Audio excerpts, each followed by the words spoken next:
कोई पत्ता भी ऐसा नहीं जिसका उसे इल्म ना हो, और तुम कहते हो कि वो तुम्हारी दुआएं नहीं सुनता।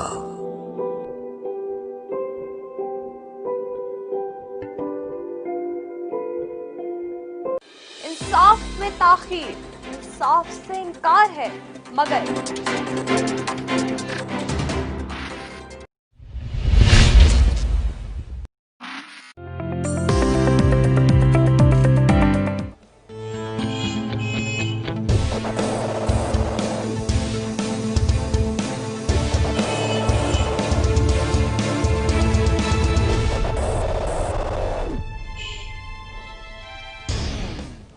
बिस्मिल्लाहिर्रहमानिर्रहीम, अस्सलामुअलैकुम। रेड ऑन में खुशामदीद। मैं हूं फरीद काकड़। नाज़रीन, महंगाई का जो बूथ है वो काबू में नहीं आ रहा। मुसलसल महंगाई हो रही है। जब से वज़ीर-ए-आज़म इमरान खान साहब आए तब से ये बात चल रही है कि पाकिस्तान में चूंकि पिछली हुकूमतों ने बहुत कुछ ख़राब किया तो इसलिए मसाइल का सामना है, लेकिन महंगाई कंट्रोल नहीं हो रही। क्या गवर्नेंस का इशू है या इकॉनमी कमज़ोर है? अगर इकॉनमी कमज़ोर है तो क्या अब इमरान खान साहब कसूरवार है, अवाम को जवाब दे हैं या साबिक हुकूमतें? इन इशूज़ पे बात करेंगे। इस वक्त मेरे साथ वीडियो लिंक के जरिए मौजूद हैं डॉक्टर साजिद अमीन साहब, माहिर माशियात हैं। डॉक्टर साहब, बहुत शुक्रिया आपके वक्त का। Welcome to red Zone. Thank you ji. Doctor साहब की आवाज़ ज़रा आहिस्ता आ रही है, प्लीज़ ज़रा लाउड कीजिए। डॉक्टर साहब, ज़रा महंगाई की बात करते हैं, लेकिन महंगाई से पहले बुनियादी सवाल वो ये बताइए कि क्या हुकूमत अब तक समझ चुकी है कि मसला कहाँ पे है, या आपके ख्याल में हुकूमत अभी तक ये बात नहीं समझ सकी है कि मसला है कहाँ पे? बहुत शुक्रिया जी। देखिए, मुझे जनरली तौर पे लगता है वैसे कि शायद गवर्नमेंट अभी भी क्लियर नहीं, वो मसला तो समझ गई है कि महंगाई एक मसला है, लेकिन शायद अभी तक लगता है कि कोई बहुत ज़्यादा क्लैरिटी नहीं है कि ये मसला आ कहाँ से रहा है, ये है क्या, इसकी बुनियादी वजह क्या है। और उसको अगर आप बड़ा सादा सा देख लें तो गवर्नमेंट आज भी जो आप पिछले 1-2 दिन में जो गवर्नमेंट के बयान आप देख रहे हैं कि हम महंगाई को कंट्रोल करेंगे, टाइगर फोर्स के ज़रिए वो देखेंगे कि कीमतें कहाँ बढ़ रही हैं, कहाँ नहीं बढ़ रही। तो इससे लगता है कि गवर्नमेंट शायद अभी भी बहुत अच्छी तरह से क्लियर नहीं है कि जो इजाफा हो रहा है प्राइसेस में, खासकर जो फूड इन्फ्लेशन है, उसकी बुनियादी वजूहात क्या हैं। तो मुझे लगता है कि वो बहुत ज़्यादा क्लियर अभी नहीं है, वरना शायद हमारी पॉलिसी जो है वो डिफरेंट होती। कम से कम पॉलिसी की हद तक लगता है कि वो भी क्लियर नहीं है। अच्छा डॉक्टर साहब, तो फिर मसला क्या है? चले वो तो नहीं समझे, लेकिन आपको तो जाहिर सी बात है समझ है। मसला है क्या? क्यों महंगाई है? मुसलसल महंगाई है, कोई ये पहली बात नहीं है। जब से वज़ीर-ए-आज़म इमरान खान साहब आए हैं हमेशा जो है हमें सुनने में आता है कि कीमतें बढ़ रही हैं, कहीं ये नहीं सुनने को आया कि कीमतें कम हो रही हैं। तो मसला दरअसल है क्या? देखिए, इसके दो तीन मेजर जो वजूहात हैं जो गिनी जा सकती हैं। जो पहला है तो वो मेरा ख्याल है कि जो अगर हम उसको देखें कि इनिशियल स्टेजेस पे जो फोकस था गवर्नमेंट का वो शायद इकोनॉमी पे बहुत कम रहा है।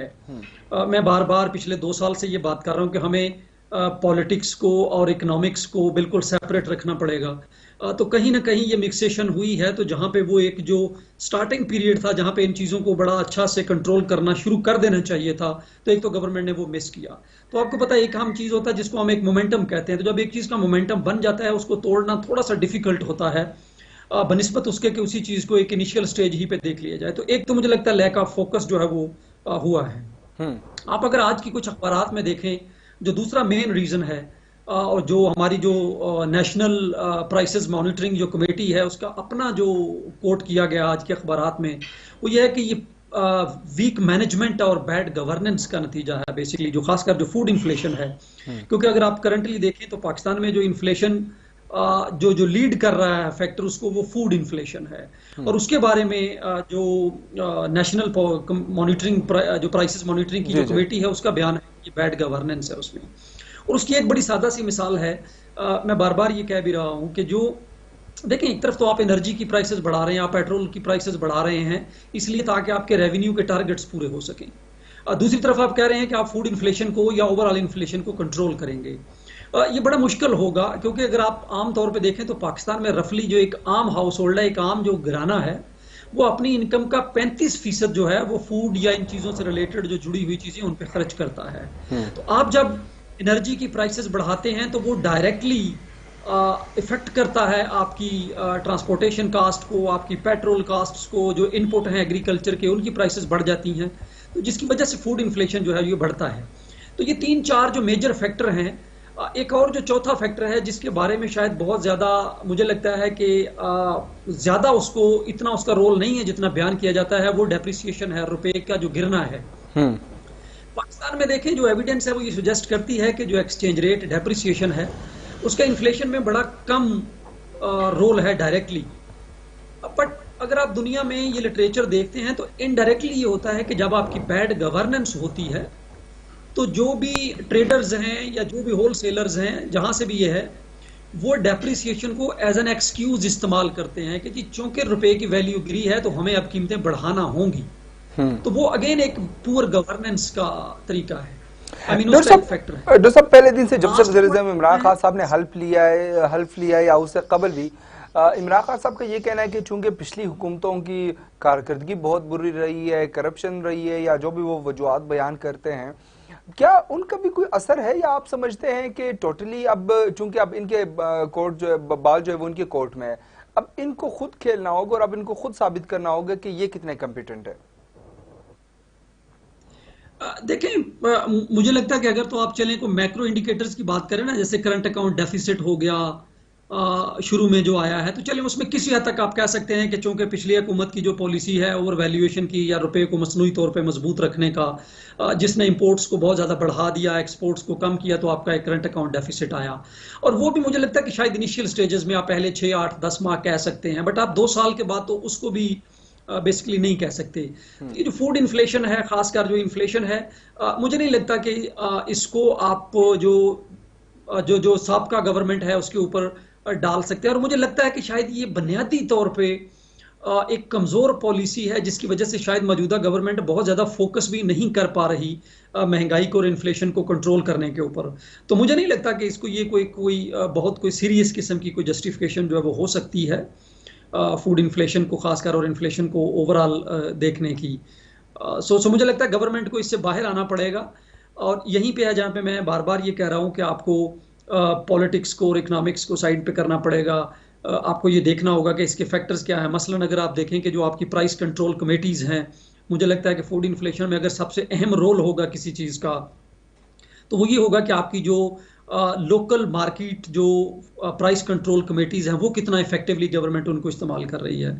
तो अभी तक मैंने उन पे बात नहीं सुनी है, बहुत कम हो रहा है। तो 2 मेजर जो हमारे पास अभी फोकस आ रहे हैं, एक तो यही हो रहा है कि रीज़न ये है कि जो पुरानी गवर्नमेंट है जाने वाली, और हम इसको जो मैनेज करने की कोशिश करेंगे वो टाइगर फोर्स के ज़रिए करेंगे।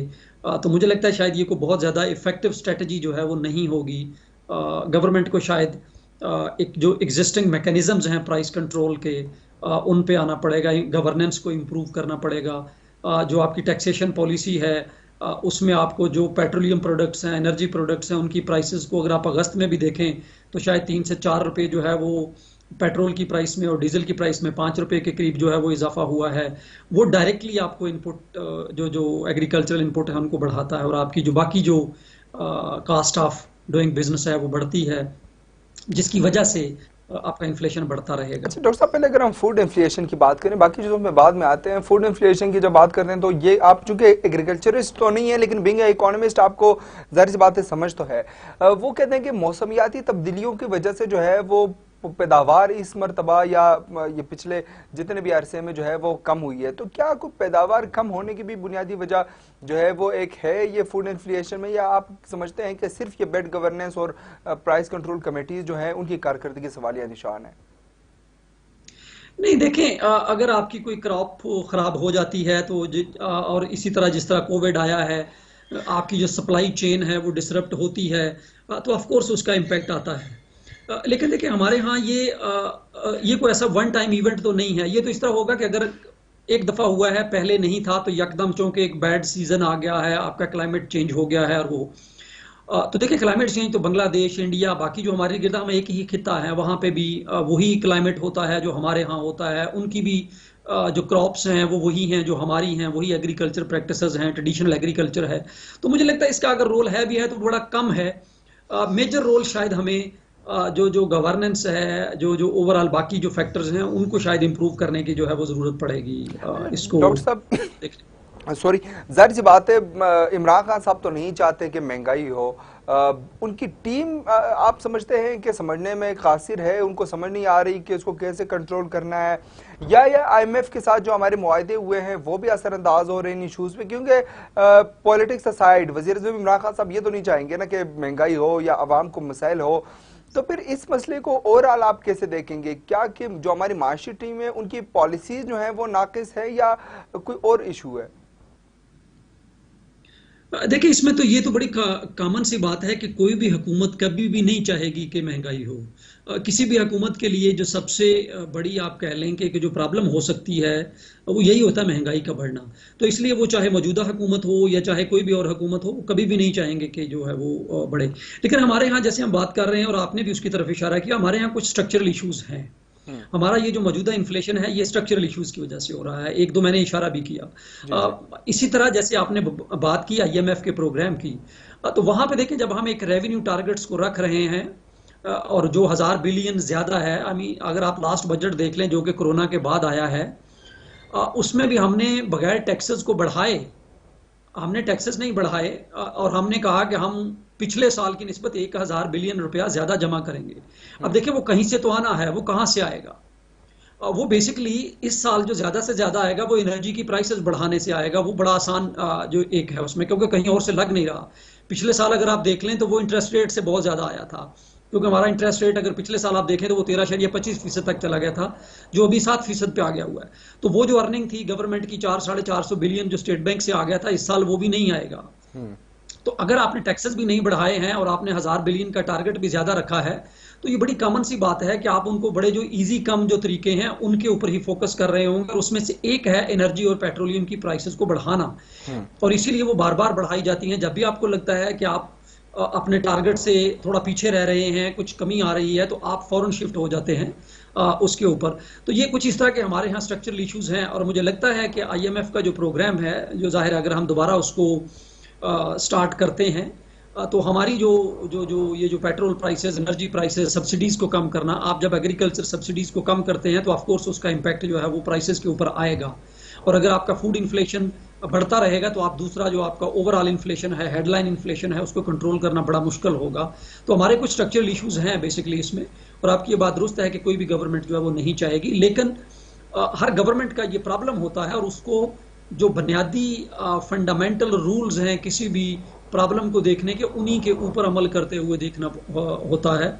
और यहाँ पे जो मुझे लगता है कि हमें, अगर फूड इन्फ्लेशन बाकी इन्फ्लेशन को लीड कर रहा है, तो जो फूड इन्फ्लेशन कंट्रोल करने के जो मैकेनिज्म्स हैं, जो एग्जिस्टिंग मैकेनिज्म्स हैं, सप्लाई चेन्स को बेहतर करना, आपने यूटिलिटी स्टोर्स की जो है उसको बेहतर करना, होर्डिंग्स को रोकना, खासकर और मॉनिटरी पॉलिसी जो आपकी प्राइस कंट्रोल कमेटीज हैं, लोकल गवर्नमेंट्स को उसमें एंगेज करना, ये एक बहुत बड़ा फैक्टर हुआ है कि हमारे यहाँ वो जो थोड़ी कंफ्यूजन रही कि जो प्राइस कंट्रोल कमेटीज हैं वो अब किसको जवाबदेह हैं, क्या वो कमिश्नर सिस्टम के अंडर हैं या वो लोकल गवर्नमेंट्स को जवाबदेह हैं।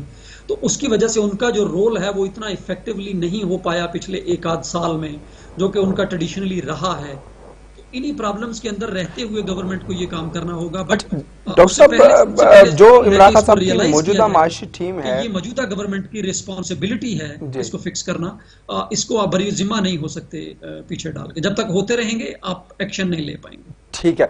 अच्छा डॉक्टर साजिद अमीन साहब, ये बताइए, असद उमर साहब आए, फिर डॉक्टर हाफिज शेख साहब जो हैं वो आए, अब उसके साथ आपने देखा कि रेवेन्यू की टीम में जो है तब्दीली की गई, अब डॉक्टर वकार मसूद साहब जो हैं वो स्पेशल असिस्टेंट बने हैं।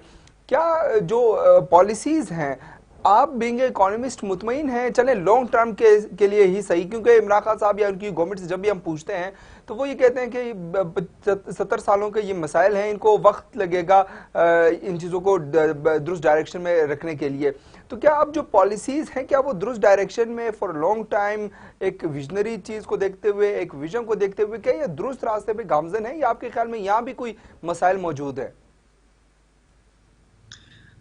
देखिए, इसमें 2 से 3 तरह से हम इस चीज को देख सकते हैं। किसी भी पॉलिसी को अगर आपने एनालिसिस करना है तो उसका एक बड़ा बुनियादी सा असूल है कि जो फॉर एग्जांपल लेट्स सी के रेवेन्यूज बढ़ रहे हैं। पिछले दिनों बात हुई कि रेवेन्यूज बढ़ गए हैं, ग्रोथ है उसमें, आपका करंट अकाउंट डेफिसिट बड़ा कम हो गया, इस पे बहुत सारी जो बात होती है। इसमें जो बुनियादी सवाल है वो ये है कि इसकी फाउंडेशंस क्या हैं, ये आ कहाँ से रहा है। अगर तो वो फंडामेंटल आपके सस्टेनेबल हैं तो फिर तो ये पॉलिसीज जो हैं वो अच्छी हैं। अगर वो अनसस्टेनेबल हैं तो ये पॉलिसीज अच्छी नहीं है। एक तो ये बुनियादी असूल है। दूसरा असूल ये है इसके ऊपर कि जो आप रेवेन्यू बढ़ा रहे हैं फॉर एग्जांपल, उसकी कास्ट क्या है, आम आदमी पे उसका इंपैक्ट क्या जा रहा है। अगर तो आप आम आदमी की जिंदगी को मुतासर करके उसके लिए महंगाई को बढ़ा के वो रेवेन्यूज जनरेट कर रहे हैं तो वो अगेन अनसस्टेनेबल है और वो बुरा है। अगर आप इन 3-4 पॉलिसीज पे देखें तो मुझे लगता है, मैंने ये लिखा भी है पिछले दिनों, कि जो आपकी इंप्रूवमेंट्स हैं वो थोड़ी सी अनसस्टेनेबल है। मसलन आपका करंट अकाउंट डेफिसिट है, लेट्स सी कि वो कम हो गया है, लेकिन याद रखिए कि हमारा इस वक्त ग्रोथ रेट -0.4% है। उसके ऊपर ये नेचुरल है कि आपकी इंपोर्ट्स कम हो जाती हैं और आपका जो डेफिसिट है वो कम होता जाता है उसमें। जो ही आप, सवाल ये है कि क्या हम इसी करंट अकाउंट डेफिसिट को मैनेज कर पाएंगे। अगर हम 5% ग्रोथ रेट पे जाते हैं तो हम नहीं कर पाएंगे, मौजूदा पॉलिसीज के साथ नहीं कर पाएंगे उसको। तो इसका मतलब है कि वो अनसस्टेनेबल है। अच्छा, उसकी कास्ट क्या हुई है कि हमारा मैन्युफैक्चरिंग सेक्टर नेगेटिव ग्रोथ में चला गया है। अगर आप कोविड से पहले की बात कर लें तो उसमें चला गया है। इसी तरह आपके जो रेवेन्यूज आ रहे हैं वो एनर्जी की प्राइसेस बढ़ाने से आ रहे हैं। पिछले साल वो बहुत ज़्यादा जो हैं वो स्टेट बैंक के जो प्रॉफिट्स हैं उनसे बहुत सारे आए थे उसमें, तो वो अगेन अनसस्टेनेबल हैं। आप अगर इंटरेस्ट रेट को बढ़ाते हैं तो आपकी कास्ट ऑफ डूइंग बिजनेस बढ़ जाती है, जो कि जाहिर है कोविड के बाद जो लास्ट जो लीस्ट आप कहें कि एक्सपेक्टेड होगा वो होगा कि आप कास्ट ऑफ डूइंग बिजनेस को बढ़ा दें, क्योंकि बिजनेसेस ऑलरेडी बहुत ज़्यादा प्रॉब्लम में हैं उसमें। तो मुझे लगता है कि ये जो अचीवमेंट्स हैं वो शायद टेम्परेरी, वो स्टेबल वक्ती तौर पे तो शायद लग रही हैं अंडर, ज़ाहिर हमने एक प्रोग्राम लिया हुआ है IMF का, उसका बुनियादी मकसद ही स्टेबिलिटी को लाना है। और लेकिन मुझे लगता है कि सस्टेनेबिलिटी नहीं होगी, और यही प्रॉब्लम रही है पाकिस्तान की कि आप अगर हमारे पिछले तमाम देख लें तो हर गवर्नमेंट जो है वो क्लेम करती है कि ये हमने स्टेबिलिटी ला दी है, बट वो 2-4 साल के बाद दोबारा से हमारे यहाँ एक क्राइसिस आ जाता है। उसकी बुनियादी वजह ये होती है कि हमारी जो फाउंडेशंस हैं वो अनसस्टेनेबल हैं। देखिए, हमें टैक्स रेवेन्यूज को बढ़ाने के लिए टैक्स बेस को बढ़ाना होगा। आप अगर एग्जिस्टिंग टैक्सेस को बढ़ाते हैं या आप एनर्जी की प्राइसेस से बढ़ा के ये ले आते हैं, या वो इन्फ्लेशन की वजह से आ रहा है, हम इसको कहते हैं इन्फ्लेशन टैक्स। आप कीमतें अगर 3 या 5% इन्फ्लेशन था या 4% इन्फ्लेशन था आज से 2 साल पहले, और फिर आप 13.14% पे चले गए हैं, तो ऑफकोर्स आपका जो फॉर एग्जांपल जो GST है उससे रेवेन्यूज बढ़ जाते हैं बहुत ज्यादा। क्योंकि आपको अगर एक चीज 100 रुपए में मिल रही थी और उसके ऊपर आपको 17 रुपए टैक्स मिल रहा था, अब वही एक ही चीज है लेकिन वो 200 रुपए की हो गई है, तो आपको उसके ऊपर 34 रुपए टैक्स मिल रहा है।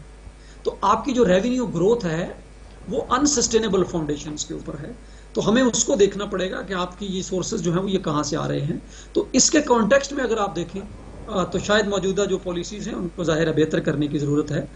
जो हमारी अभी नई टीम आई है, जो आपने कहा है, देखें कि वो क्या करते हैं। बट एक चीज़ हमें ज़रूर मानना पड़ेगी, वो हम बार बार पहले भी ये कह रहे हैं कि पिछले जो 5 साल की पॉलिसी थी उसने मैक्रो लेवल पे ज़रूर इकानमी को हर्ट किया। आपने जो रुपए को ओवर वैल्यू रखा है, मैंने बहुत सारा इस पर बोला भी है और भी बहुत सारे लोगों ने इस पर बात की है, तो उसकी जो फाउंडेशंस थी उस ग्रोथ की भी वो अनसस्टेनेबल थी। वो हमने ओवर वैल्यूड एक्सचेंज रेट के ऊपर रखा हुआ था।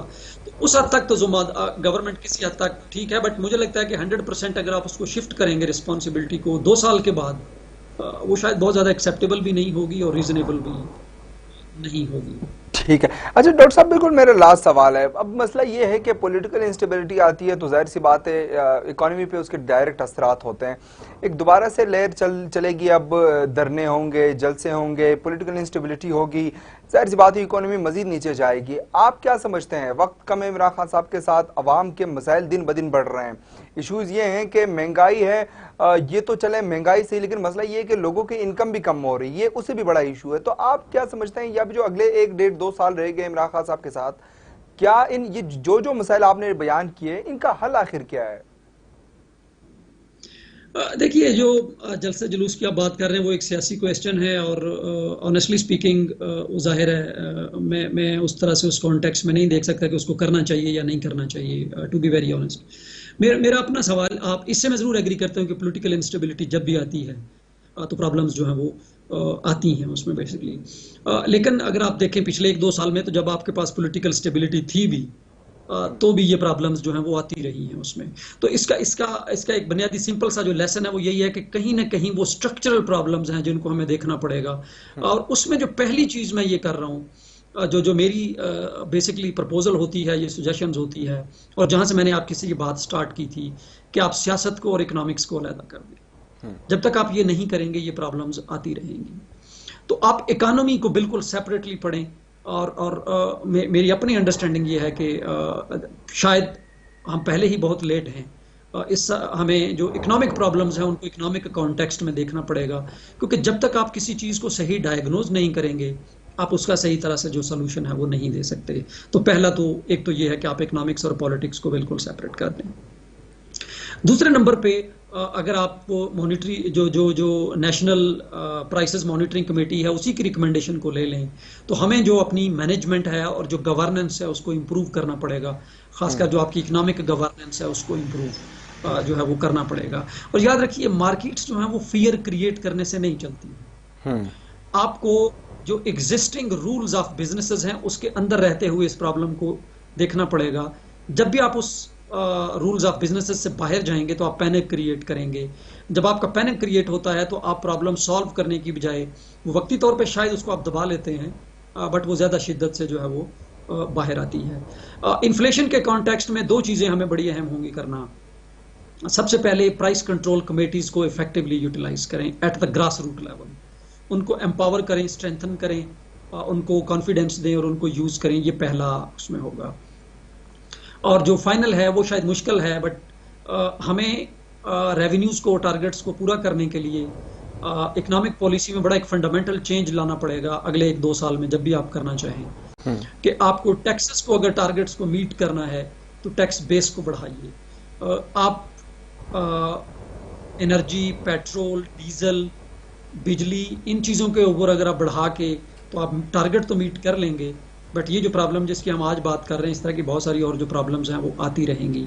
तो ये 3-4 जो बुनियादी चीज़ें हैं वो गवर्नमेंट को देखने की ज़रूरत होगी। डॉक्टर साहब बहुत शुक्रिया, आपने ना कहते हुए भी बहुत सारी बातें कर दी हैं। उम्मीद करते हैं कि गवर्नमेंट को भी समझ में आ चुकी होंगी ये बातें या आ जाएंगी। डॉक्टर साहब बहुत शुक्रिया आपके वक्त का, हम आपके इंतहाई मशकूर हैं कि आपने अपनी मसरूफियात से वक्त निकाला। नाज़रीन एक ब्रेक लेते हैं, ब्रेक के बाद दोबारा आएंगे और मज़ीद गुफ्तगू करेंगे। Stay with us.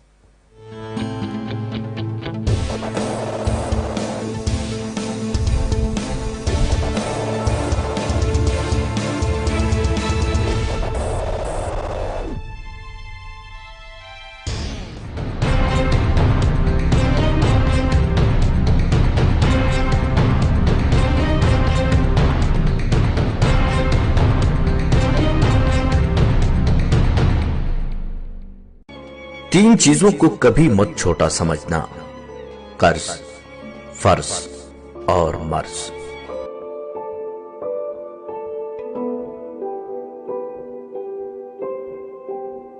पाकिस्तान में हुकूमती कोशिशें अपनी जगह, इसके बावजूद मईशत का बुरा हाल। मगर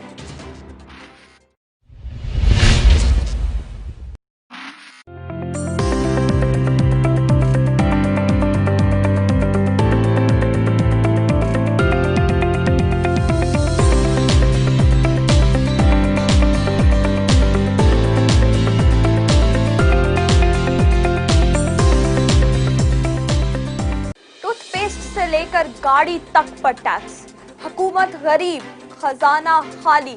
मगर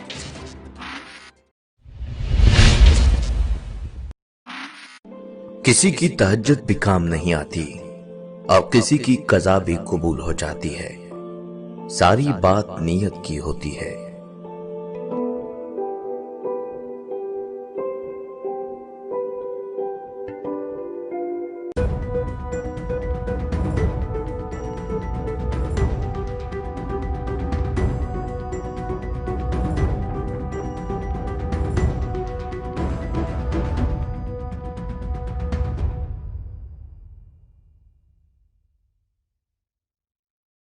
घर से निकले, रेलवे स्टेशन पहुंचे, टिकट ली, मगर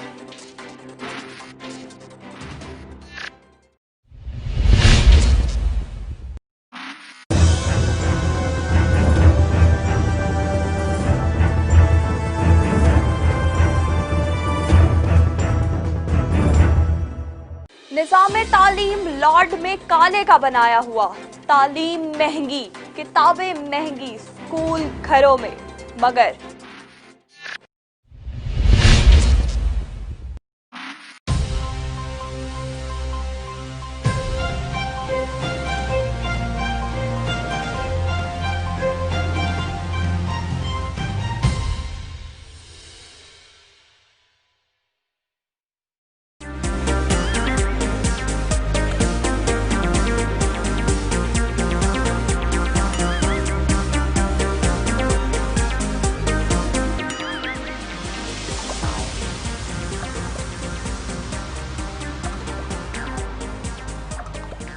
नौजवान बेरोजगार, इंडस्ट्री बंद, डॉलर की ऊंची उड़ान, चीजें महंगी, मगर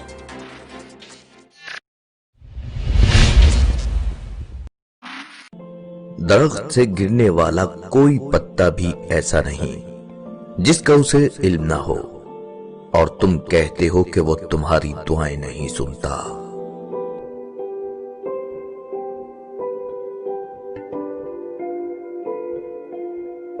इंसाफ में ताखीर, इंसाफ से इनकार है, मगर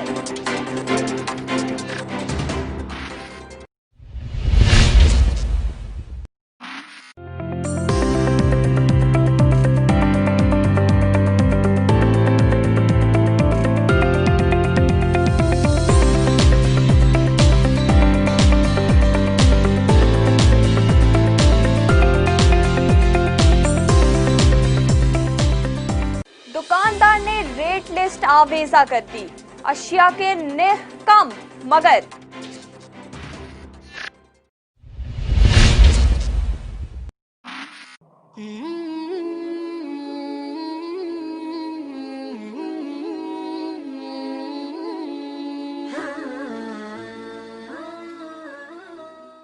नसीब का लिखा मिलकर ही रहता है, कब, कहां और कैसे, ये सिर्फ अल्लाह ही जानता है।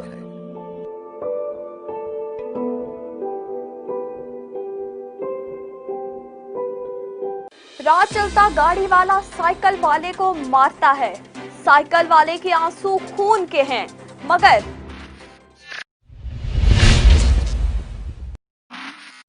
मतलब बहुत वजनी होता है, जब निकल जाता है रिश्ते बेवजन हो जाते हैं।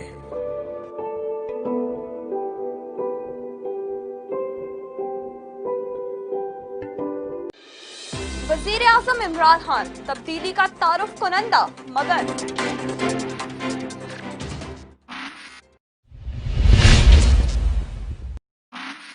अपने माँ बाप से ऊंची आवाज में बात मत किया करो। जिस दिन ये खामोश हो गए उस दिन तुम इनकी आवाज को तरसोगे।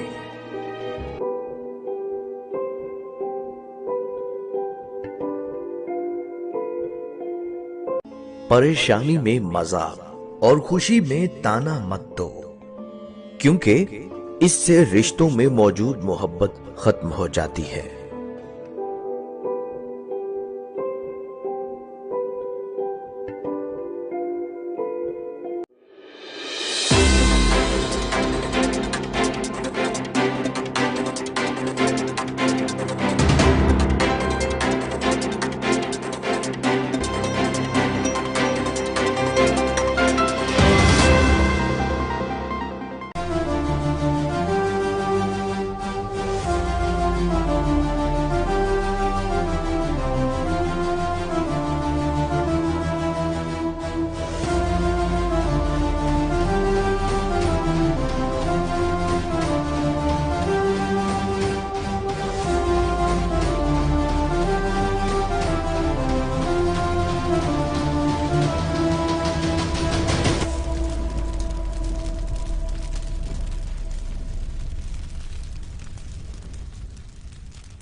अगर तुम्हारी शिकायत करते हुए कोई अल्लाह के सामने रो पड़ा तो तुम्हारा क्या हाल होगा? क्या कभी सोचा है?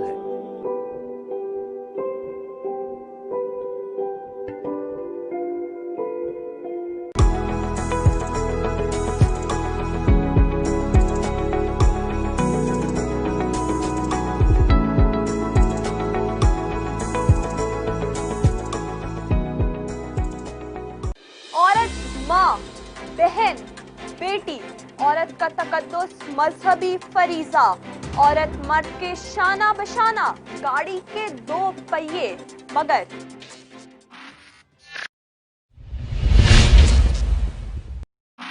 इंपोर्ट्स और एक्सपोर्ट्स के मावेन गैर मुतवाजन सूरत हाल, अदायगियां मसाइल का शिकार, मजदूर फैक्ट्रियों और मिलों से दूर, मगर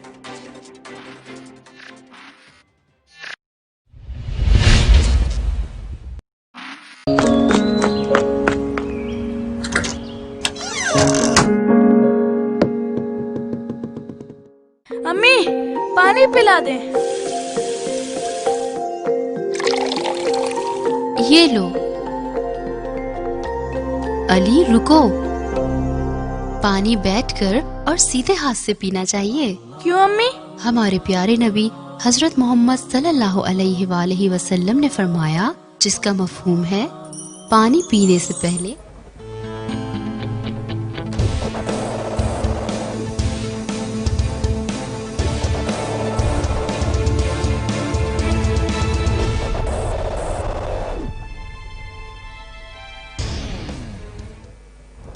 वेलकम बैक नाजरीन। हम गुफ्तगू करेंगे भारत और दहशतगर्दी। एक ही लफ्ज़ है। भारत से मुराद उनकी आवाम नहीं, भारत से मुराद उनकी हुकूमत, स्पेशली नरेंद्र मोदी। नरेंद्र मोदी का बैकग्राउंड क्या है वो आपको बता दूं। नरेंद्र मोदी गुजरात के वज़ीर आला रहे हैं। आपने देखा कि गुजरात में उन्होंने मुसलमानों को गाजर मूली की तरह काटा, जिसकी बुनियाद पर मगरिब में उनके वीज़े के ऊपर, उनके पासपोर्ट के ऊपर पाबंदी थी। वो शख्स जो गुजरात में कातिल रहा और हजारों लाखों मुसलमानों का, लाखों करोड़ों अक़लियत के लोगों का, वो अब वजीर आज़म है भारत का। वो वजीर आज़म है दुनिया की सबसे बड़ी डेमोक्रेसी का। तो दहशतगर्दी और भारत और इनकी पॉलिसीज़ ये एक चीज़ हैं। तो इन इशूज़ पे बात करेंगे। कल डॉक्टर मोईद यूसुफ साहब जो हैं वो उन्होंने इंटरव्यू दिया है भारतीय एक जर्नलिस्ट को, जिसमें अपने पाकिस्तान का जो मौक़िफ़ है उसको बड़ा वाज़ेह किया कि ख़िते में दहशतगर्दी करवाने वाला भी भारत है और करने वाला भी भारत है। इन इशूज़ पे बात करेंगे कि पाकिस्तान को किस तरह इफेक्ट कर रही है भारत की दहशतगर्दी और ख़िते में क्या मसाइल है भारत की दहशतगर्दी और दहशतगर्दाना पॉलिसीज़ और सोच की वजह से। मेरे साथ इस वक्त मौजूद हैं मेजर रिटायर्ड सदाकत अली साहब, जियो पोलिटिकल एनालिस्ट हैं। मेजर साहब बहुत शुक्रिया आपके वक्त का। Welcome to red zone. जी अस्सलाम वालेकुम। वालेकुम सलाम मेजर साहब। I am loud and clear? जी आपकी आवाज़ क्लियर आ रही है। जरा प्रोड्यूसर साहब प्लीज आवाज़ बढ़ा दीजिए। अच्छा, फरीद अहमद साहब बहुत अच्छी आपने ये आज का टॉपिक चुना है। ये हमारे वक्त की इस वक्त बहुत अहम ज़रूरत है। ये एक ऐसा चैलेंज हमें दरपेश है जिससे हम पता नहीं क्यों हमारी जो लोग हैं वो इससे आंखें चुरा रहे हैं।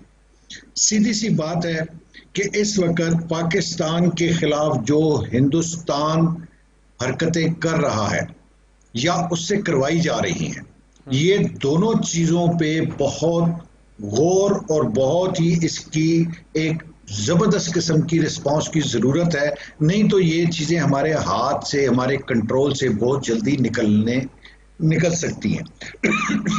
जहाँ तक भारत का ताल्लुक है, जब तक तो कांग्रेस की हुकूमत थी उस वक्त तक इनका मिजाज और इनका दुनिया के अंदर इनका जो मुकाम था वो मुख्तलिफ था।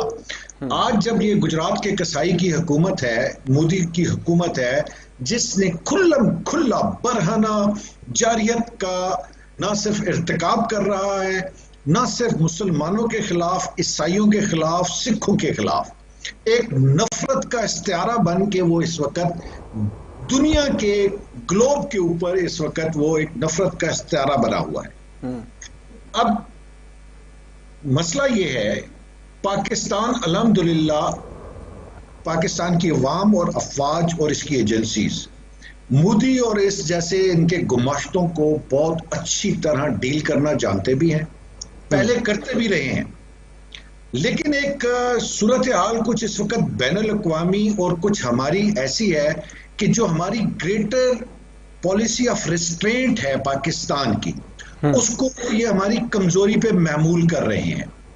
काकड़ साहब, आपको याद होगा कि आज से थोड़ा सा पहले पाकिस्तान टिट फॉर टैट के मुताबिक उनको हर उस जारियत का, हर उस हरकत का उससे बढ़कर जवाब देता था। जिस दिन हमारे किसी सफारतकार को हिंदुस्तान दिल्ली में कुछ कहता था तो यहां पे उनके सफारतकार की टांगें तोड़ दी जाती थी। जिस वक्त हमारे यहाँ पे बोरी बाजार में, राजा बाजार में या कहीं पे एक धमाका होता था तो उस वक्त उसके जवाब में आधा हिंदुस्तान लरस जाया करता था। जब हम इतनी बड़ी दुनिया की सबसे बड़ी होने वाली टेरर वॉर को विन कर सकते हैं, कश्मीर की वादी को आग लगाना या उसके अंदर हिंदुस्तानी फौज को नाको चने चबवाना कोई मुश्किल काम नहीं अफवाज पाकिस्तान और हमारी इस number 1 agency of the world के लिए।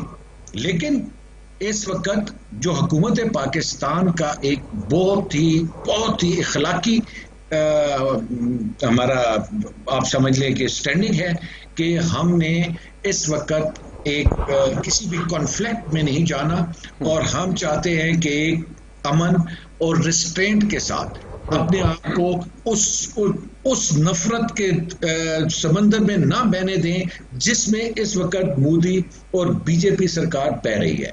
नहीं तो आईएसआई की अल्हम्दुलिल्लाह और पाकिस्तान की अफवाज की कैपेबिलिटीज को न सिर्फ हिंदुस्तान हमसे बेहतर जानता है, क्योंकि दे नो इट कि once they will open up और once they will teach them a lesson, उनकी नस्लें तक याद रखें। अच्छा मेजर साहब, अब मैं जरा थोड़ा सा डिटेल से एक्सप्लेन करूं, एक एक करके आते हैं कि भारत को मसला क्या है और भारत को इस वक्त कौन सा मर्ज दरपेश है। जो पहला मर्ज है वो ये है कि भारत की जो अवाम है वो दहशतगर्दों की मासरे में है, दहशतगर्दों की जद में है। वहाँ की अक़लियत जो है वो दहशतगर्दों की जद में है, एक दहशतगर्द हुकूमत की जद में है। आप देखें वहाँ पे चाहे दिलत हो, चाहे वो मुसलमान हो, चाहे सिख हो, चाहे दूसरी क्रिश्चियंस हो या कोई भी जो अक़लियती कम्युनिटी है, इस वक्त भारत को जो है वो सबसे ज़्यादा भारतीय हुकूमत से ख़तरा है। तो भारत की अवाम को मोदी से ख़तरा है, भारत की अवाम को गुजरात की कसाई से खतरा है। तो पहले उन बेचारों को जरा रोना धो लें, फिर बाकी भी इश्यूज पे भी आते हैं, जरा उनकी भी बात कर लें। देखिए, जो खतरा उसकी जनूनियत से न सिर्फ मुसलमान, सिख, ईसाई बल्कि हिंदू, दलित जो निचली जात के हिंदू हैं वो तक इस वक्त हिंदुस्तान में इनकी चीरा दस्तियों से महफूज नहीं है। पूरा कश्मीर, पूरा उनका जो लद्दाख का और बाकी इलाका है, उस तमाम के लोग, उस इलाके के लोग मुसलसल इस जब से ये मोदी सरकार जो है इसने अपनी अनलिश की हैं ये हरकतें। अब काकड़ साहब, इसमें थोड़ा सा हमें एक चीज जहन में ये रखनी चाहिए कि इस वक्त जो बैनुल अक़वामी इनको इस्तेमाल किया जा रहा है इस इलाके में ये हरकतें करने के लिए, जैसा कि एक आपके पहले प्रोग्राम में भी मैंने कहा था कि भारत को एक रोल देने की कोशिश की जाती रही अफगानिस्तान के अंदर, जिसमें भारत ना सिर्फ नाकाम हुआ, वो कुछ करके नहीं दिया उसने, और मां सिवाय इसके कि उसने थोड़ी सी जो हमारी ये जैसे एपीएस के ऊपर अटैक था या राग को पूरा उन्होंने फ्री हैंड दिया अफगानिस्तान के अंदर। 27 काउंसलेट्स बना के अफगानिस्तान में उन्होंने पाकिस्तान में दहशतगर्दी की एक जंग कुछ और होस्टाइल एजेंसीज की मदद से पाकिस्तान पे मुसल्लत किए रखी।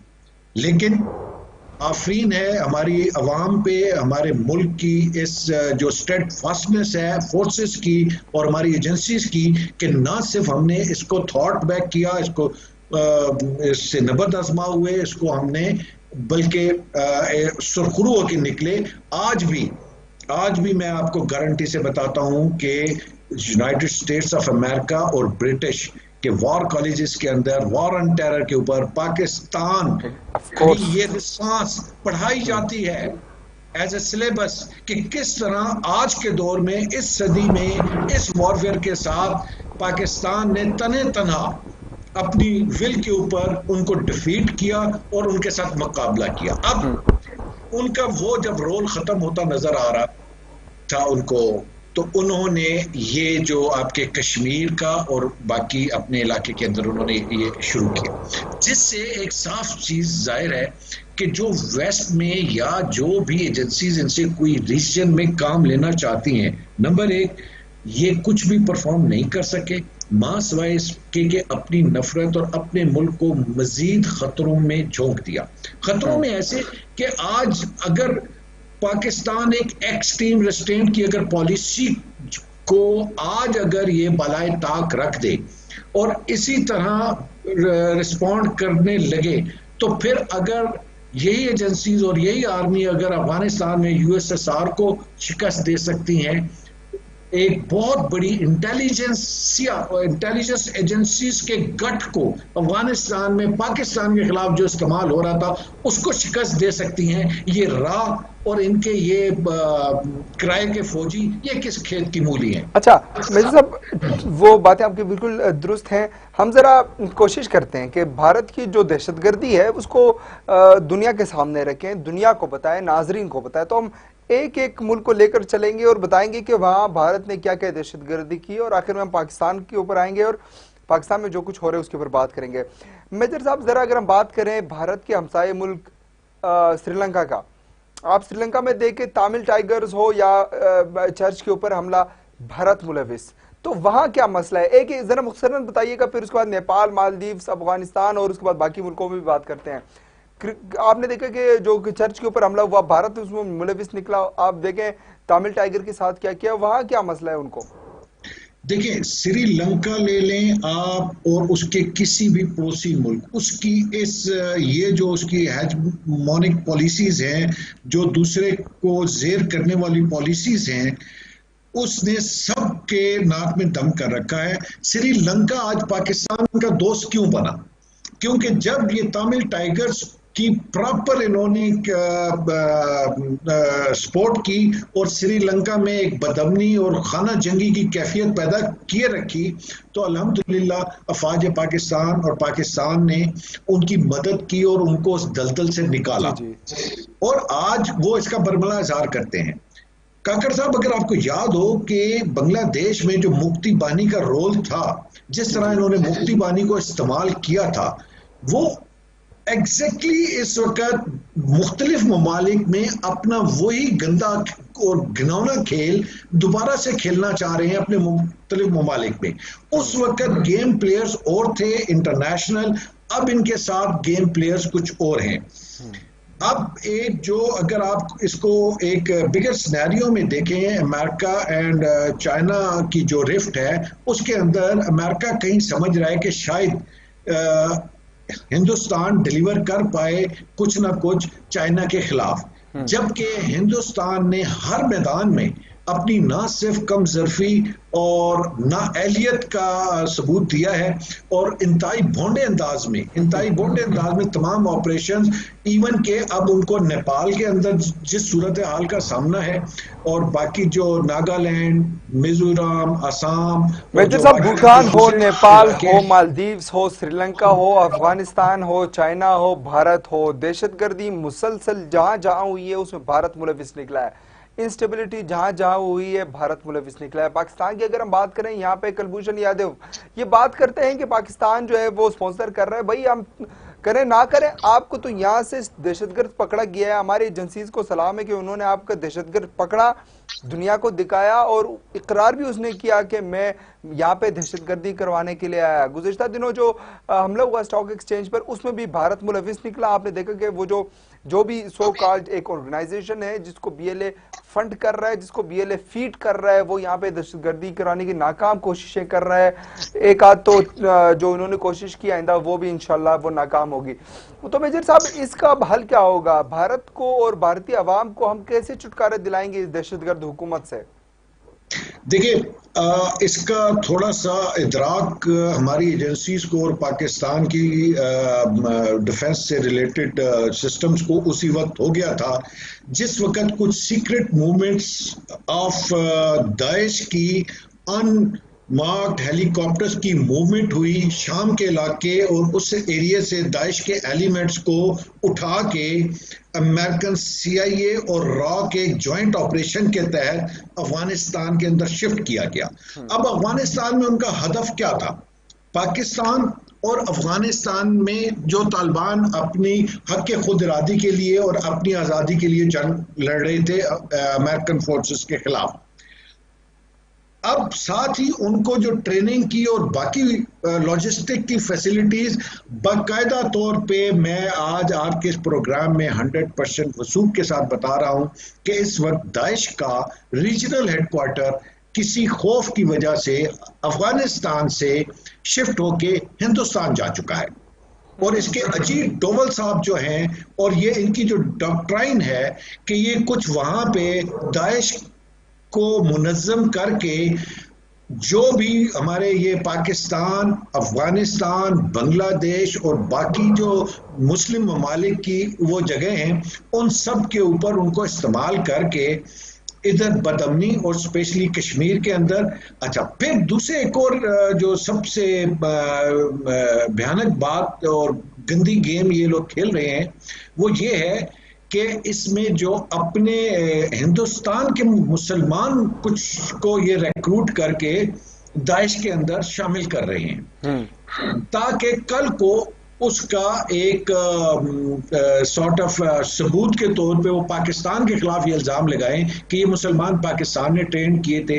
पाकिस्तान ने एक बहुत साफ सुथरी क्लियर पॉलिसी ऑफ रिस्ट्रेंट जो दी है, उसका वो फायदा उठाते हुए इस वक्त गैप का ये वाली इस टाइप की जो उनकी ये स्ट्रेटेजी है जिसको आप डबल डॉक्ट्राइन कहते हैं, इट इज प्योरली वो जो चंकिया इनका था एक इंतहाई आप समझ लें चालाक और मक्कारी के ऊपर वो करते हुए अब ये इस रीजन को इससे डिस्टेबलाइज करना चाहते हैं। जो हैरानगी की बात है वो ये है कि दुनिया ने आंखें बंद की हुई हैं भारत की इन हरकत और सकनात के ऊपर। ना उनको कश्मीर में रोता हुआ मुसलमान नजर आता है, कश्मीरी नजर आता है, ना उसको जिस वक्त इन्होंने मुसलमानों को दिल्ली के इस बुरी तरह से टॉर्चर किया तो नजर आ रहा था, ना इन किसी भी सड़क पे मरने वाला मुसलमान किसी भी इंसानी हकूक की तंजीम को नजर आता है, ना ही जिस वक्त आपकी एमनेस्टी इंटरनेशनल के दफ्तर को और उनकी एक्सेस को पूरे हिंदुस्तान और कश्मीर में रोक दिया गया, कोई एजेंसी और पाकिस्तान की कोई मोमबत्ती माफिया ने खड़े होकर ये नहीं कहा कि इवन वेस्ट के जो बहुत ह्यूमन राइट्स के चैंपियन बनते हैं कि पूरे इस वक्त ह्यूमन राइट्स का ब्लैकआउट है। इस वक्त उन्होंने एक कंप्लीट अपने ऊपर एक कर्टन तान लिया है कि कोई दुनिया में इससे कश्मीर को ना देख सके कि वो वहां पे क्या कर रहे हैं। तो क्या लोग अंधे हैं? क्या न्यू दिल्ली के अंदर जितनी एम्बेसीज हैं, जितने उनकी इंटेलिजेंस एजेंसीज हैं, क्या CIA को नहीं पता? क्या फ्रांस की इंटेलिजेंस एजेंसी को नहीं पता? क्या बरतानिया की इंटेलिजेंस को नहीं पता कि what is happening in Kashmir, what their plans are? They exactly know it, they don't want to confront. Major साहब, ये तो दहशतगर्दी की बात हो गई। अब अगर हम टेरर फाइनेंसिंग की बात करें, पाकिस्तान में होने वाली दहशतगर्दी हो या किसी और मुल्क में, रीजन में जो दहशतगर्दी हो रही या कहीं और, भारत वहां पे टेरर फाइनेंसिंग कर रहा है। तो आप नहीं समझते कि यहाँ पे पाकिस्तान को जो ग्रे लिस्ट में से ब्लैक लिस्ट में ले जाना चाह रहे हैं, असल में पाकिस्तान को ग्रे लिस्ट से निकाल के भारत को ब्लैक लिस्ट में डाल देना चाहिए? सर, आपको मजे की बात बताऊं कि पाकिस्तान में टेरर फाइनेंसिंग के चक्कर में जो हमें FATF का एक ड्रावा दे के और हमें एक क्या कहते हैं साइडलाइन करके दीवार के साथ लगाया गया, ये भी एक बैनुल अक़वामी साजिश है पाकिस्तान की स्टेबिलिटी के खिलाफ। ये वही भारत, आज आप एक मदरसे को या एक किसी भी मस्जिद को या कहीं भी चंदा देते हैं तो बैनुल अक़वामी तौर पे फ्रांस को भी तकलीफ होती है, हॉलैंड को भी तकलीफ होती है, स्वीडन को भी तकलीफ होती है, सबको तकलीफ होती है कि जी ये शायद टेरर फाइनेंसिंग में इस्तेमाल हो जाए। एक छोटे से मैं आपको एक फिगर देता हूं, दिल्ली के 3 मंदिर हैं दिल्ली में, एक बंबई में, एक बनारस में, एक मथुरा में। उनकी अगर मैं आपको डेली इनकम बताऊं, इट इज इन बिलियंस। अरबों रुपए में उनकी इनकम है। अच्छा, उधर कोई नहीं पूछता कि भाई आपने ये जो टेरर फाइनेंस किया है अफगानिस्तान के अंदर, जो आपने टीटीपी तहरीक तालिबान पाकिस्तान को बिलियंस ऑफ डॉलर्स आपने स्पेंड किए हैं along with few other hostile agencies, उसके लिए FATF दुनिया का कोई इदारा हरकत में नहीं आता। पाकिस्तान का नॉन टेररिस्ट कि जो ठीक है आज की MQM एक डिफरेंट MQM है, लेकिन कल आपको याद होगा कि उनके दामन पे बहुत से दाग थे, गोद में बैठा रहा, MI6 की गोद में, जिनको आप दोस्त कहते हैं। आज जो भी साजिशें बुनी जा रही हैं लंदन के अंदर बैठ के पाकिस्तान की सलामती के खिलाफ, तो ये एक पाकिस्तान के खिलाफ एक हॉस्टाइल इंटेलिजेंस सेटअप है, एक ग्रुप है जो मिलके काम करता है, जिसमें 3-4 एजेंसियां हैं। और यही एजेंसियां आपके अमेरिका के अंदर जो हुसैन हक्कानी टाइप लोगों को और उनको डील कर रही हैं, वही एजेंसियां इस वक्त अल्ताफ हुसैन और बाकी जो अब नई एक पोत तैयार हो रही है पाकिस्तान के खिलाफ लोगों की, उनको इस्तेमाल करने के लिए। और इसके अंदर 3-4 अब मुझे कोई इसमें वो नहीं है कि इसमें MI6 का, CIA का, रॉ का, आपकी फ्रांस की इंटेलिजेंस एजेंसी का, ये सब लोग मिलके इस वक्त एक एंटी मुस्लिम सेंटिमेंट के ऊपर इत्तेहाद किए हुए हैं। हमारा सॉरी हमारी किसी भी एक आप कुर्बानी की खाल अगर किसी को देते हैं तो वो उनकी आंख में खटकती है। लेकिन आपका क्या ख्याल है, अफगानिस्तान में जो millions and billions of dollars transfer होते हैं यूनाइटेड स्टेट्स ऑफ अमेरिका के, तो क्या वो किस चैनल से आते हैं? आपका तो वो कहते हैं कि आप हुंडी से नहीं भेज सकते, आपके बैंकिंग चैनल में ये फ्लॉ है, ये फ्लॉ है, ये फ्लॉ है। अफगानिस्तान में जितनी भी इस वक्त डॉलर्स और पाउंड्स और दुनिया से जो आता है और जिन दहशत गर्दों को दिया जाता है जो पाकिस्तान के खिलाफ इस्तेमाल होते हैं, या जो पूरी एक जंग शाम के अंदर लड़ी गई, जो पूरी एक जंग इराक के अंदर लड़ी गई, जो पूरी एक जंग लीबिया के अंदर लड़ी गई, एक आर्टिकल आया था उसके बाद उस पर खामोशी तारी हो गई, और वो आर्टिकल था कि जो सिर्फ टोयोटा कंपनी ने डबल केबल्स इस्तेमाल की थी दाइश ने, ये कहां से परचेज हुई थी? अबाउट 400 के करीब जापान से गई थी, कि आसमान से तो नहीं गिरी थी। वो चीजें ट्रैक करने में वो एजेंसीज बिल्कुल आंखें बंद कर लेती हैं वहां पे। यहाँ पे आपको उन्होंने कांस्टेंट प्रेशर के अंदर FATF के अंदर रखा हुआ था। उसके मेन जो सपोर्टर हैं वो फ्रांस और क्या कहते हैं इंडिया थे, और बाकी आप स्टाइल। तो इसका सर लुबे लुबाब ये कि अल्हम्दुलिल्लाह पाकिस्तान की जो एजेंसीज और फोर्सेस हैं, ये इस वक्त सिर्फ एक घटिया और मक्कार हिंदुस्तान से नहीं लड़ रहे। इस वक्त हम एक अपने खिलाफ होने वाली एक ग्लोबल साजिश और वेस्ट की एक कंप्लीट ऑफेंसिव पॉलिसी को डिटर कर रहे हैं। ठीक, और इंशाल्लाह हम इसको बड़े अच्छे तरीके से जो है वो काउंटर करेंगे। मिर्ज़ा साहब बहुत शुक्रिया आपके वक्त का। आपने बहुत अच्छे तरीके से न सिर्फ भारत को साबित कर दिया कि दहशतगर्द है, बल्कि जो टेरर फाइनेंसिंग है उसमें भी भारत मुलविस है। तो पाकिस्तानियों, अगर आप इस्तेमाल कर रहे हैं ट्विटर, तो हैशटैग कीजिए put India in FATF black list. उम्मीद करते हैं आज का ये प्रोग्राम हमारे लिए और आपके लिए बड़ा इंफॉर्मेटिव रहा होगा, और हम कोशिश करेंगे कि भारत की जो दहशतगर्दी है न सिर्फ आपके सामने रखें, बल्कि सबूत के साथ, चीखने चिल्लाने के साथ नहीं जो भारत के चैनल्स करते हैं, हम सबूत के साथ आपके सामने भारत की दहशतगर्दी न सिर्फ लेकर आएंगे सामने, बल्कि साबित करेंगे कि भारत कैसे दहशतगर्दी कर रहा है इस रीजन में और कैसे टेरर फाइनेंसिंग कर रहा है। आज के लिए इतना ही, इंशाल्लाह से मुलाकात होगी कल। तब तक के लिए इजाजत दीजिए। अल्लाह हाफिज़। नासिर।